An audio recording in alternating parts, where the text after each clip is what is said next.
Thank you everyone for taking the time to tune in today. Today's episode of The Topping Show is proudly sponsored by Topping Technologies. Topping Technologies is an IT value-added reseller and services company with a special proficiency in IT security. Heck, I see their founder at least twice a day. Guys say he's quite handsome and brilliant. He's me, you see, that's the joke. If you're an IT leader or a business owner, you can reach out to the team at sales@toppingtechnologies.com. Also, still giving away a free 50 caliber musket or flintlock pistol with every July purchase to celebrate the 4th of July. Just a couple hours left. Go to toppingtechnologies.com to learn more. Lastly, try to get to 4,000 subscribers by the end of the month. So if you could tell your friends and click that button, I would greatly appreciate it. Now going over to the business part of the podcast, you have the new Corvette ZR1 having the most powerful production V8. However, it still only has 2 pedals, and for some reason, well, the EPA cylinder deactivation. So a little disappointing to say the least for folks like myself. Now we'll go ahead and kick it off with a fun little, 30-second video from Chevrolet, which would be interestingly ironic if this soft, basically rudimentary commercial for the Corvette gets copyright stricken and they take music out. But nevertheless, we'll go ahead and I'll try to play that video so you can see it here. And of course, it's got some fancy upgrades. You got the carbon fiber rims to make it even more agile and better. Here we go.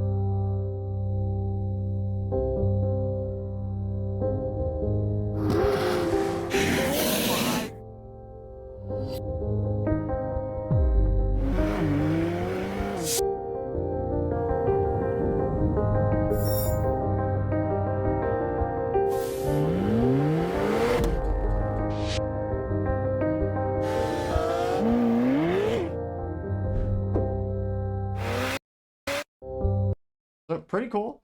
Kind of interesting of them to have that debut in that regard.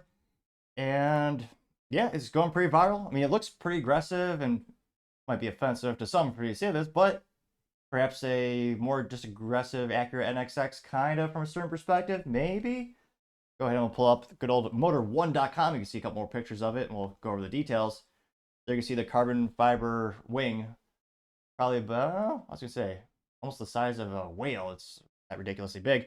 Now they say it will have 1,064 horsepower, 215 mile per hour top speed, 1,200 pounds of downforce. Pretty impressive. So granted, I mean, the last ZR1 also was over 200 miles per hour. That's kind of the bare minimum these days when it comes to a higher end car. I mean, this is a top performer. It is a very big performance car, but let's be honest, it's not a super car in that regard.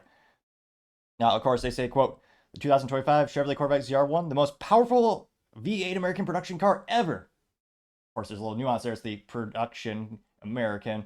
Because again, I mean, you had the Callaway Corvette in the 90s. They had turboed, good old V8s and stick shift like they should all have.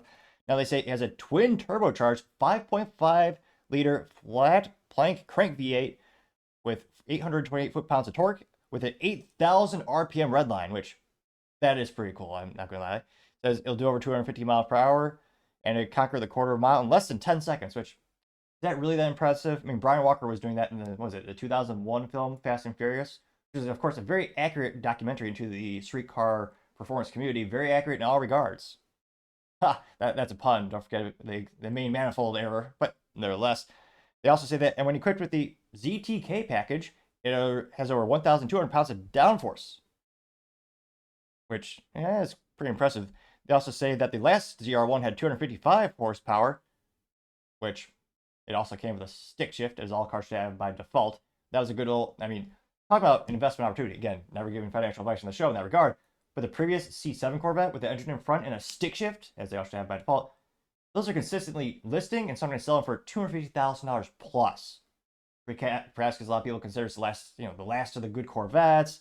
I mean, more of an analog technology. Well, I mean, it's still highly digital, but in comparison, yeah, the fact this doesn't have a third pedal really grinds my gears. I guess the pun is perhaps best used in this segment of the show in terms of that type of metaphor. Now they say that the ZR1's engine is closely related to the Z06 LT6, known as the LT7, shares a block casting and only minor bits with the 6.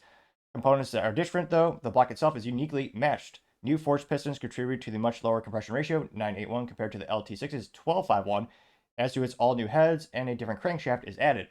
The twin ball-bearing turbochargers are mirror image of each other, featuring a single scroll volutes and intake side with a 76mm compressor wheels. Electronic wastegates enable the careful tuning of the behavior, particularly off throttle to prevent turbo lag. The turbos are also made from a special material called MAR, which is better than Inconel apparently, which you're a gun enthusiast, you probably remember the term Inconel from, I think, Daniel Defense was one of the first major manufacturers to 3D print or additive manufacturing their suppressors, which, again, it was Inconel at that time a couple of years ago. Hold on here, get a couple more close-up pictures of it. There you see the engine. And it does look pretty good in yellow. That's a rare thing for cars. And it is a lot more angular. I'll do a couple more pictures here.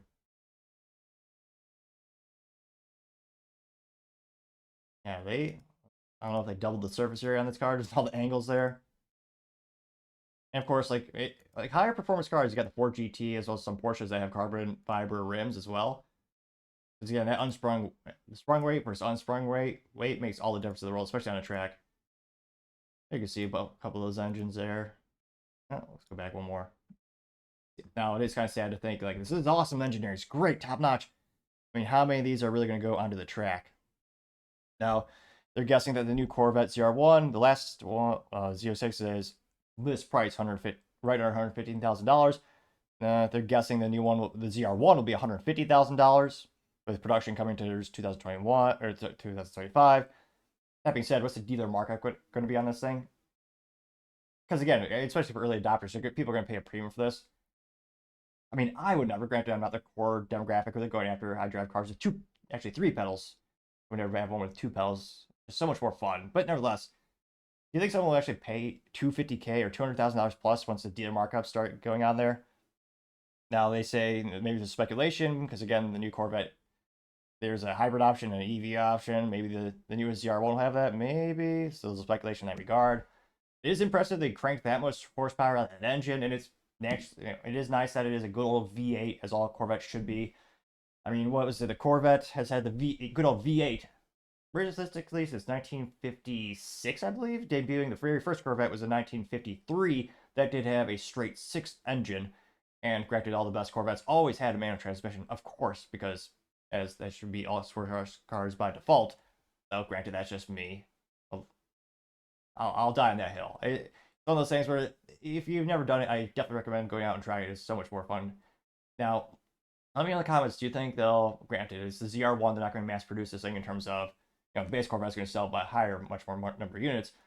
How many people will pay over list price for this vehicle? And how long will it take for the market adjustment to actually come down to, not, actually getting a list price or below MSRP? Let me know in the comments. As always, be fascinated to hear what you have to say.